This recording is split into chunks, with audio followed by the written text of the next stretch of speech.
چھوٹے ماموں کی بشرا باجی بھی بیاہ کر دوسرے گھر چلی گئی تھی۔ اب گھر میں چھوٹے ماموں کے صاحبزادے عدنان اور میں ہی بچے تھے۔ ایک رات کھانے کے بعد عدنان ہاتھ میں ڈائری لیے آیا اور مجھے دے کر کہا کہ یہ میں اماں کو دے دوں۔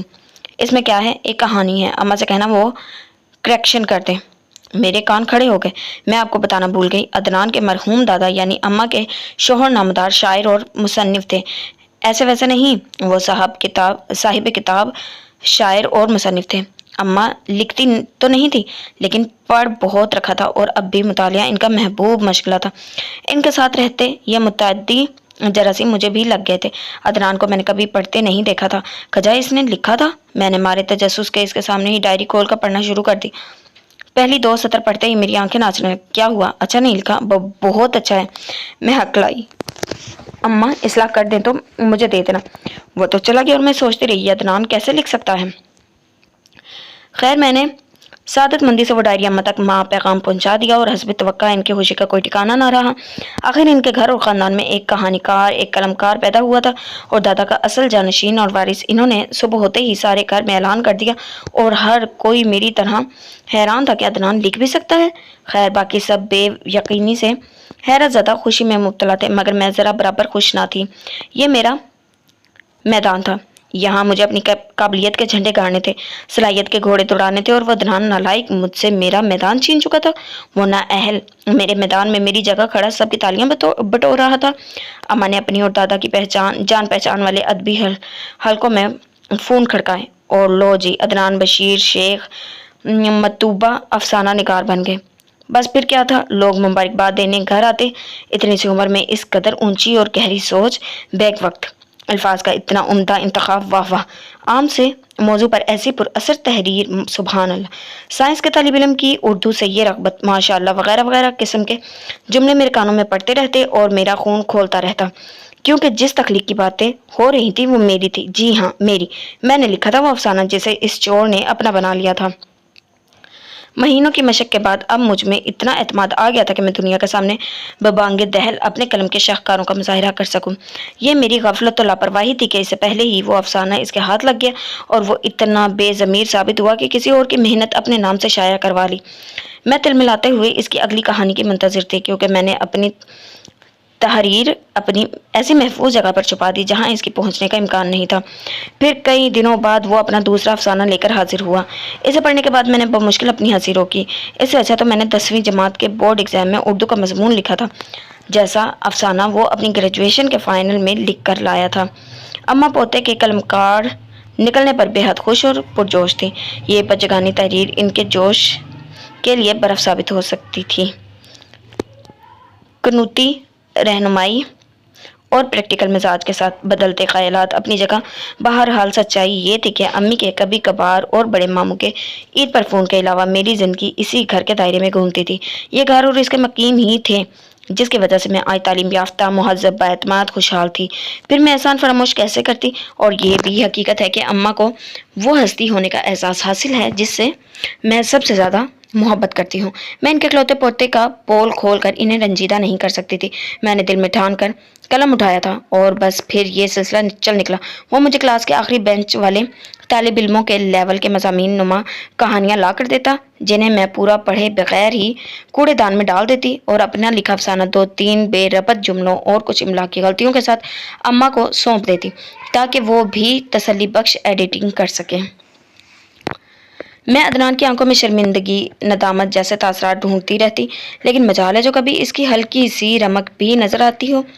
یہ کچھ دنوں تک چلتا رہا، پھر عدنان بھی ایسے مکمل کرنے کے بعد ماسٹرز کی خاطر دوسرے شہر چلا گیا۔ اماں کے ہدایتوں پر اس نے چند دنوں بعد دوبارہ اپنی کہانیاں بھیجنا شروع کر دی۔ وہ مجھے ای میل کرتا تھا، کچھ دن تک تو میں پڑھ لیتی، لیکن پھر میں نے ای میل کھولنا اور دیکھنا بھی بند کر دیا۔ پہلے ہی افسانہ لکھ کر رکھ لیتی، پھر جیسے ہی اس کا ای میل موصول ہوتا آخر میں اس کا نام لکھ کر اماں کو دے دیتی۔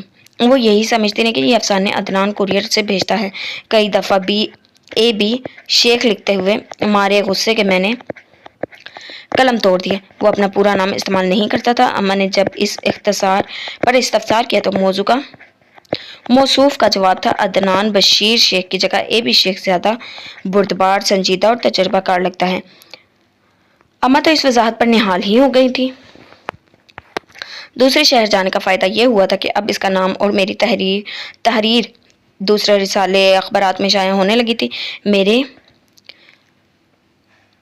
قنوتی رہنمائی اور پریکٹیکل دوروں کا اثر میری تحریر پر بھی پڑا تھا، اور ہر بار میں سوچتی یہ پڑھنے کے بعد عدنان کا ضمیر جاگے گا اور وہ ضرور مجھ سے معافی مانگے گا۔ بھلے وہ معافی نہ مانگے، لیکن کم از کم یہ اعتراف تو کرے کہ وہ میری تحریر اپنے نام سے استعمال کر رہا ہے۔ جب مقدور بڑھ جل کر اور دل ہی دل میں اسے گالیاں دے کر تھک جاتی تو یہ سوچ کر خود کو تسلی دیتی کہ شہرت اور نام میں کیا رکھا ہے، اتنا ہی کافی ہے کہ میرا لکھا لوگوں تک پہنچ رہا ہے۔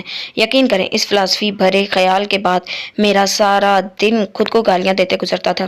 ایک دن اچانک وہ بنا اطلاع دیے آ دھمکا، اس خوشخبری کے ساتھ کہ اس کے ایک افسانے کو کسی ادبی مقابلے میں پہلا انعام ملا ہے اور کل ان سب کو تقسیم انعامات کی تقریب میں شرکت کرنی ہے۔ بیٹا ذرا پہلے بتا دیتے، ہم کچھ تیاری ہی کر لیتے۔ اماں نے تقریب میں شرکت کی تیاری کے لیے قلیل وقت کی شکایت کی۔ اتنے شارٹ نوٹس پر ان کے بیوٹی سیلون کا اپارٹمنٹ ملنا مشکل جو تھا۔ میں نے آمنہ کو 2 دن پہلے ہی میل کیا تھا، تم نے دیکھا نہیں؟ اس نے میری طرف دیکھ کر پوچھا، اور اس وقت میں اتنے غصے میں تھی کہ نفی میں سر ہلا کر وہاں سے ہٹ گئی۔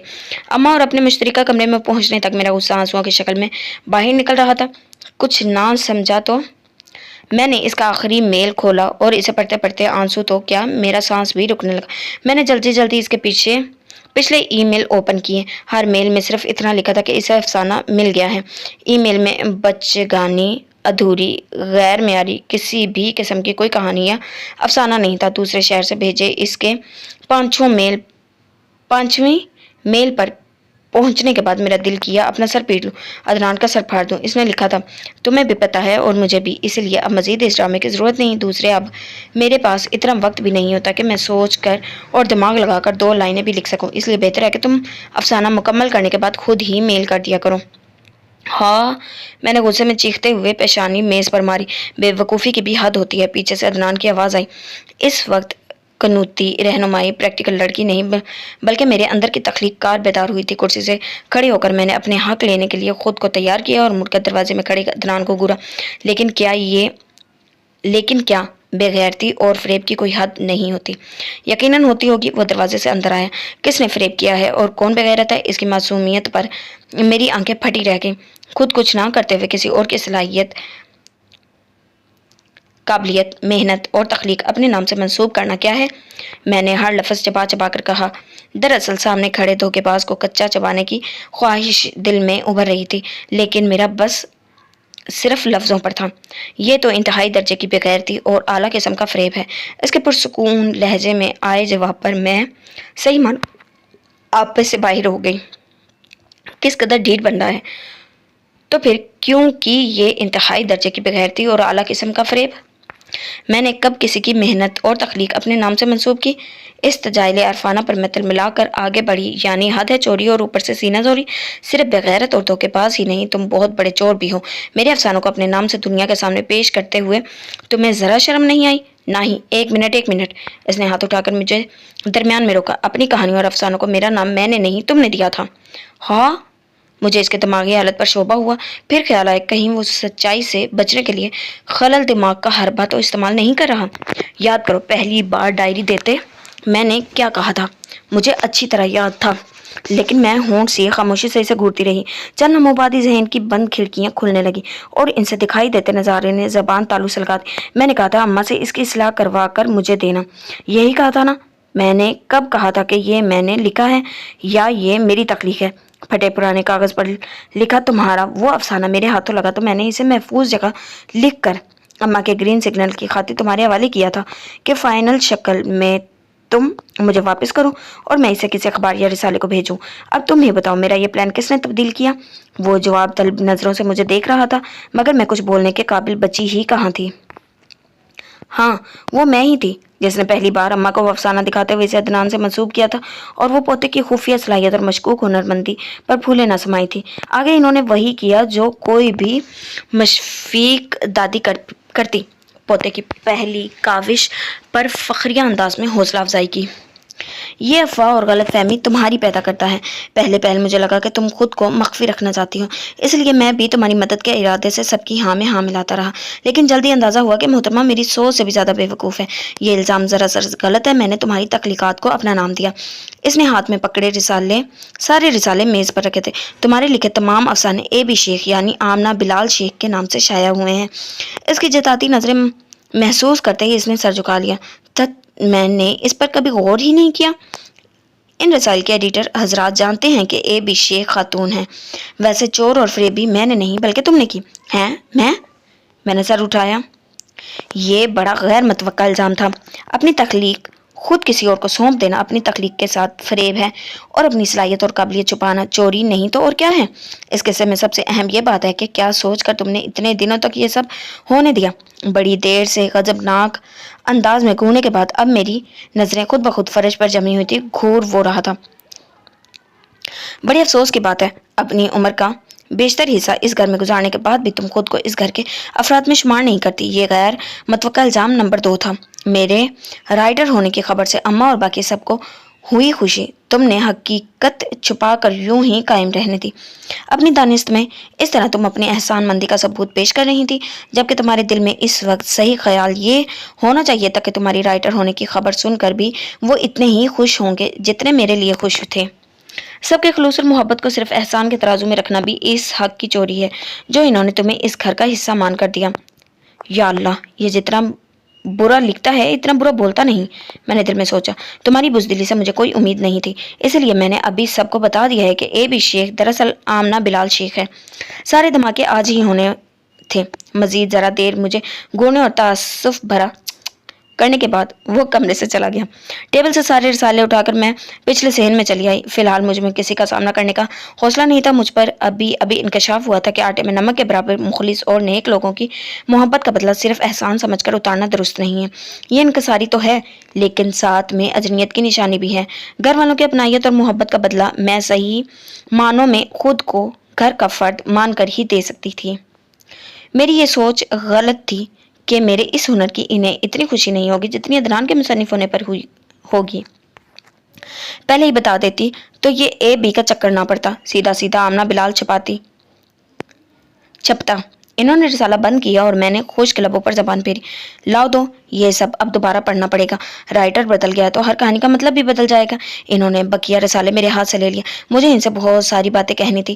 میں دل ہی دل میں موضوع مناسب الفاظ ترتیب دے رہی تھی کہ وہ جانے لگی، پھر کچھ سوچ کر پلٹی۔ تقسیم انعام کی تقریب کے بعد وہ منگنی کا کہہ رہا ہے، کون؟ عدنان اور کون؟ اس نے وہی لڑکی پسند کر لی؟ میرا اندیشہ درست نکلا تھا، پھر بھی میں ذرا حیران ہوئی۔ وہی نہیں، یہی۔ فی الحال اس کی ماں ذرا آناکانی کر رہی ہے کیونکہ اس نے بھتیجی کے لیے اپنے بھائی کو زبان دے رکھی ہے، لیکن مان جائے گی، تم تیار رہنا۔ میں کیوں؟ اتنی کنزین ہو پھر افسانے کیسے لکھ لیتی ہو؟ انہوں نے ہیڈ ماسٹرنگ والے انداز میں میری بے عزتی کی اور چلی گئی۔ ان کی بات سمجھ میں آتے ہی میرے 14 طبق روشن ہو گئے۔ ساری واردات کے لیے گویا آج کا ہی دن مخصوص تھا۔ چھوٹی مہمانی کیسی مانی اور کیسے انہوں نے اپنے بھائی کو منایا، اور اس بھتیجی کا کیا بنا، یہ بھی کبھی بتاؤں گی۔ فی الحال آپ مجھے یہ بتائیں کہ اس کہانی میں اصل چور کون تھا، عدنان بشیر شیخ یا میں، یعنی آمنہ بلال شیخ؟ یہ تھا آسیہ رئیس خان کا چھوٹا سا افسانہ۔ امید کرتی ہوں آپ سب کو پسند آیا ہوگا۔ تو ملتے ہیں ایک نیو ناول کے ساتھ۔ اللہ حافظ۔